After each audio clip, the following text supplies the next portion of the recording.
The next episode concerns the time that I spent as a resident. They called it guest, but I kind of wanted to compromise and say guest resident or resident guest at the Parker Street shelter, which was located when I was there in Boston. It used to be out on Parker Street. I had to be on a waiting list for a while before I could get in. It's for people with, or was, I don't know if it's still there, for people with mental illness. And there were, I don't know, maybe about 50 beds there total, men and women, maybe 25 each or so.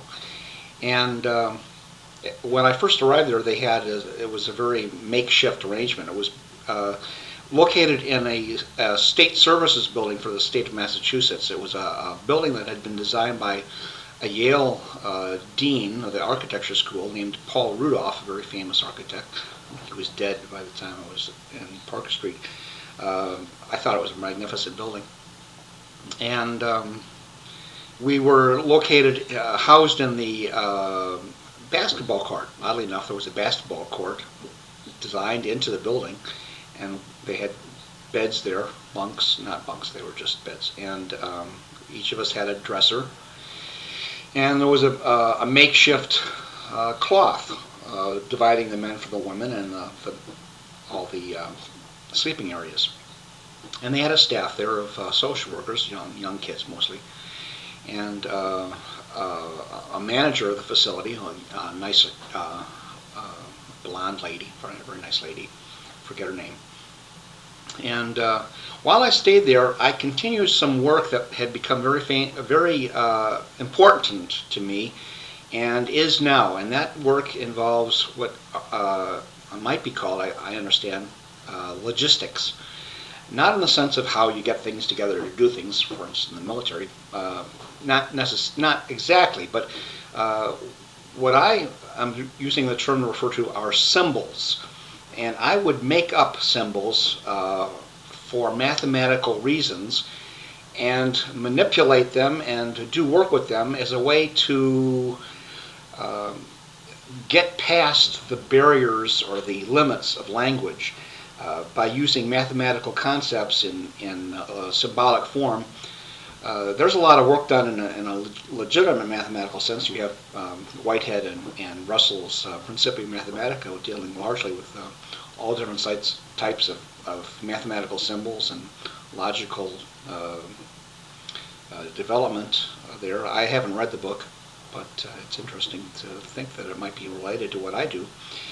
And I started in actually New Haven. I just had some paper and a pencil, and I thought, there's something that I need to write down here that I have no idea, that it's just not words. So I just started to write down symbols. And this developed. I don't think I'm going to get very much into that here in these talks, but it is a very important aspect of the things that I've done leading up to becoming king. And I did a lot of work in Parker Street shelter. I had the opportunity to be indoors. I had at that time I began again to get Social Security disability payments, so I had some money so I could buy supplies. I had paper and pen, and I spent a lot of time writing notes to myself, and did a lot of work and made a lot of progress. I had made one set of characters that were in sequence, developing a certain idea, and I counted them later, and there were 10 of them. So I thought maybe I did this because I have this form in my mind for 10 numbers because of the Arabic number system. And since then I've added 6, so now I have 16, so I have a base 16 set, which I use instead of the hexadecimal convention that mathematicians and programmers use for base 16. They use the Arabic numerals for 0 through 9, and then they use the letters A through F for the remainder of the 16. I don't do that. I feel that that is a mistake, and I get better results, I think, with my set because it's all new. It's all designed for base 16, basically. So I've done a lot of work in that sense, and a lot of it came at Parker Street. There was another resident at Parker Street whose name was Irving Kinsley. That's the name he gave me. And I think, well, he told me that he had been in the military. He was an officer. I forget which branch. He had gone to officers training school and was very rigorous, according to what he said. And we became friends, and I shared one page of what I was doing. I gave it to him. I was going through them, one sheet at a time, looking at them, and then I just pulled one out at random. He was sitting there. I gave him to him because he had been a good friend, and he seemed interested in what I was doing. And he said thank you and got up and left immediately when I gave him this to him. He's a very intelligent guy. I think that he was a very well considered participant in what I was doing, and I think he was very curious about what it was that I was writing down all the time. And I did a lot of strange things with them. I would shift them onto different piles and make random arrangements of my papers. They were all 8.5 by 11 size stock. And and then I would rip them up from time to time and start all over again. And because I had it all in my head, I didn't need to keep notes. Everything that I did was an ongoing investigation, active exploration. And he took that one sheet, and I don't know what he did with it. And then one day, I was watching TV, and he was watching TV, and he asked me, "What do you think of Jane Fonda?" I said, "Too useful for politics." She had been into politics, and I thought she was too useful for politics. I thought she was getting into trouble because of her politics, and I think the reason that he asked me that was that he I don't want to come at it from such a commitment. I'm not committed to what I believe about him, but because I don't think that it's a matter of mental illness, delusion. But it's possible that he was there as an official act of government. I think that he very possibly was an agent who was sent there because I had managed to get on board at Parker Street. I had a lot of legitimacy there. They appreciated my presence, and it was obvious I was going to be there for a while, and so it was an opportunity for the government to find out what I was doing, because I had been doing some unusual things in New Haven especially. And I think that the fight that I had had in Santa Cruz might have gotten, word of it might have gotten to various people, and I think that when I was in the East, I was noticed. In fact, there is another incident that is quite remarkable that I think that lends some credibility to this line of the story with Irving Kinsley. When I was in New York City, I had already begun doing logistics, and I was in the Columbia University Library. I was sitting there because it was a great place to sit and think. So I was sitting there. I did some drawings, but I didn't know what to do with them. I didn't need them anymore. I had already gotten the benefit of them, and I didn't want them to fall into hands of people who might be working against me, which might have been paranoid on my part, but that's what I thought. So one day I was leaving campus, I discarded my whole big sheaf of drawings onto a little plot of earth where some plants or something were there. I was hoping that maybe some students would happen upon them and take them, and instead of falling in the hands of some people at the shelter who were, maybe gang members who might use them against me by some reason, I don't know how, that they would fall into the hands of a student group or a student or students, and that they would realize from looking at them that I was more than your average bum on the street, a street person, and might be able to do something for me. And the next day, I was walking in that part of town again, and lo and behold, here's this television crew taping. Or there was a crew there. And they walked up to me and they said, "Can we take a statement from you on the topic of hazard?" So I said, yeah. And I immediately had a great idea, a humorous idea. I would talk about meteors as a hazard. So I said something. I talked to. They had a cameraman came right up to me and he taped my statement. I said it didn't last long. I just made a couple of comments about how I thought that uh, a serious hazard was comets or meteors hitting the Earth. And I said it in I was a very energetic guy, and I had a good attitude, so I said it in a humorous fashion. I smiled a lot. I gave a nice smile, and I looked in the camera, and I thought it was a very appealing little shot. And then I walked away. That was it. And then maybe a week later, a few days after that, sometime, I was in another part of town, down closer to the men's shelter, down near Greenwich Village, and I walked through New York University, which is right down there, and here was another camera crew.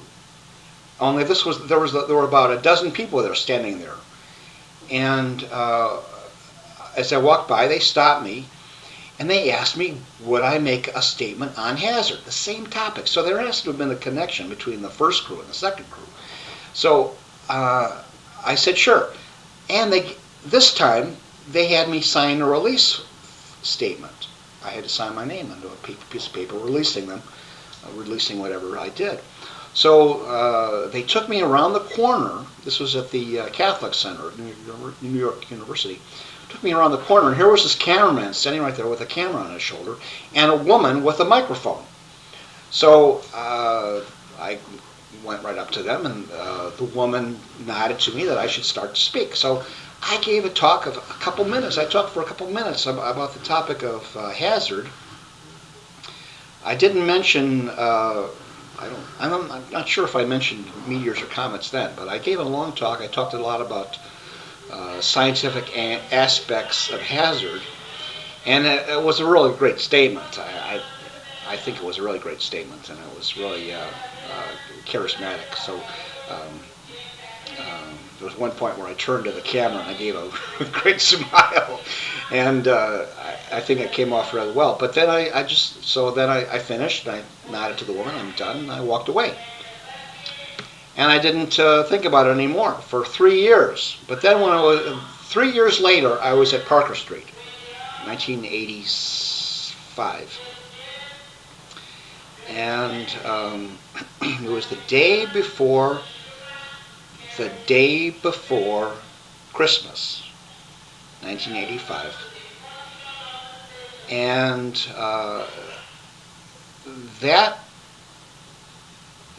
no, actually it was the date. It was Christmas Eve. And what happened Christmas Eve was Irving Kinsley, the guy I'm talking about, said to me, I saw you on TV last night. Well, obviously the statement that I had made in New York had been broadcasted on TV in Boston in 1985, 3 years later. So they had, I don't know if whoever's behind the filming was following me at the time, from that time forward, and even now, who knows? But there had been some connection. I don't know if the spot was aired in New York or anyplace else. All I know is that something was aired, either of the first taping or the small one, or the second taping, which was the lengthier one, or some part of it, was broadcast in Boston. So it had to have been pretty good. I mean, they don't broadcast just trivial statements. So this was another something also that alerted me to the fact that I had been noticed, and I think that it had something to do with why Irving Kinsley was at Parker Street Shelter. And then another thing happened at Parker Street. I was standing there, and Irving came up to me and said, "When are you going to Chicago?" Why would he say? He was from Chicago. He said he was from Chicago. I don't know if he was, but he seemed to have that kind of an accent. He said to me, "When are you going to Chicago?" And I said, "I have no plans to go to Chicago." He surprised me. I didn't know why I said that. And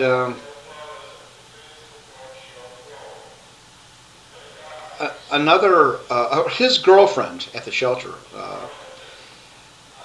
Patricia was her name. Sedgwick was her name. One day asked me, "Who's the leader that I'm hearing about?" or something like that. She said something like that. "Who's the leader around here that I heard about?" So it had been obvious that I had been noticed and that I was looked to for certain input of a public nature ever since my speech in New York.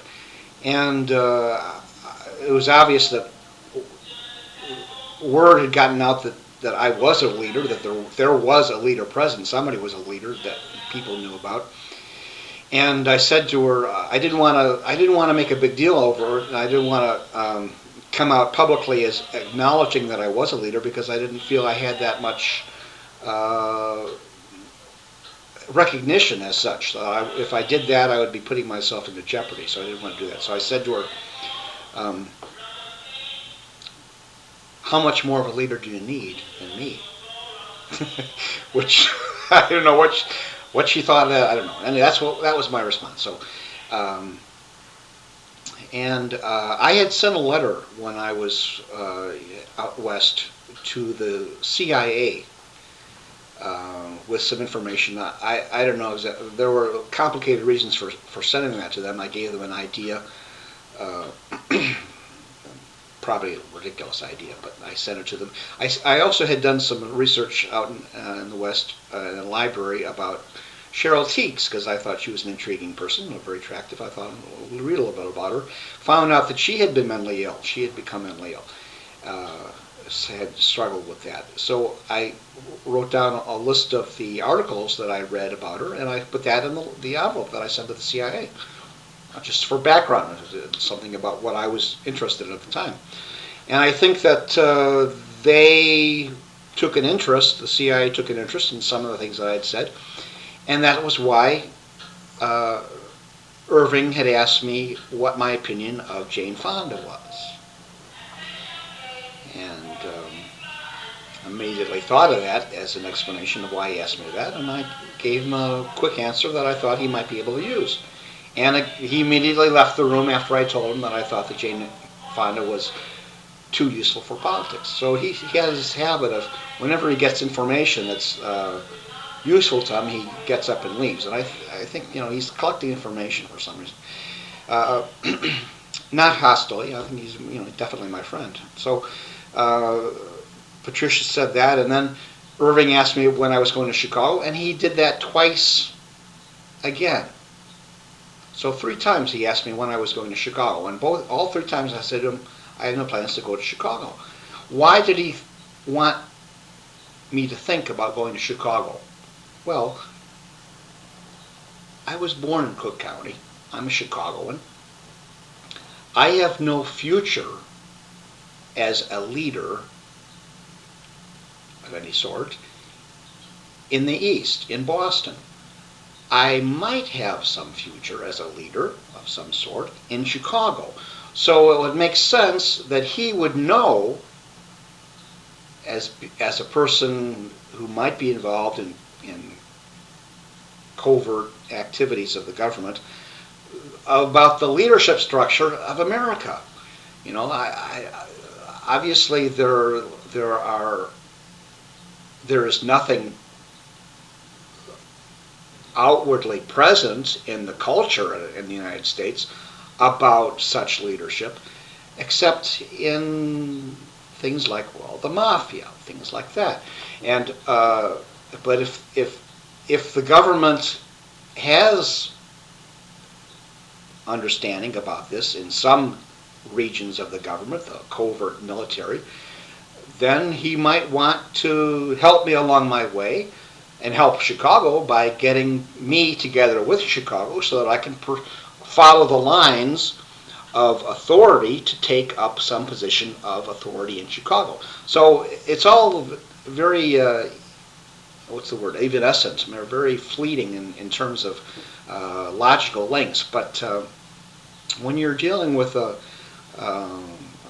accumulation of experience in leadership of this sort, where it just develops out of spontaneity and things happening and making the right decision at the right time and following the right pathway, then these are the things that you need to think about and things that need to be mentioned and laying out a sequence of events as being contributors to later events. So that's why I bring all that into the discussion. And it was like a bivouac. I considered it a bivouac at Parker Street because it was an opportunity to have some time where I wasn't under the pressure to secure resources. I had them all there, and I had an indefinite amount of time in which to work on my logistics. And that is the conclusion of this episode.